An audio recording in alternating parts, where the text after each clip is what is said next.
ওই কপাল দিয়া বান্দা আমার কুদরতি কদমে সাজদা দিবে। এই কপালটার এত দাম, এই কপাল কুন ফায়াকুন বললে হয় না, এই কপাল ফেরেশতাদের হাতে বানাইলেও হয় না, আমি আল্লাহ নিজের হাতে বানাইছি। আল্লাহ পাক কই আমি আল্লাহ দেখি জমিনে কেমন অন্যায় হয়, অত্যাচার কেমন জুলুম হয়, জমিনে কেমন অন্যায় হয়, অত্যাচার হয়, কেমন জুলুম হয়, কেমন গুনাহ হয়, আমি আল্লাহ দেখতেছি। আমি আল্লাহ দেখতেছি আমার নবীর নায়েবে রাসূল উলামায়ে কেরামের সাথে কেমন আচরণ হয়, সবই আল্লাহ বলেন আমি দেখতেছি। এরপরও আমি কেন নগদ ধরি না জানুনি? চার শ্রেণীর কারণে।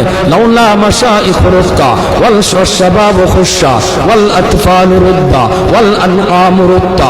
আল্লাহ বলেন এক নম্বর হলো ওই বৃদ্ধ মানুষগুলি, এখনো জমিনে এমন কিছু সাদা দাড়ি সাদা চুল আমার কিছু বৃদ্ধ বান্দা বান্দি আছে রে, কোমর বাঁকা হইতে পারে না, করতে পারে না, কষ্ট হয়, হাঁটুতে ব্যথা, কোমরে ব্যথা, এরপরেও আমি আল্লাহর কুদরতি কদমে সাজদা দেয়, কষ্ট হয়, এরপরেও আমার কদমে সাজদা দেয়।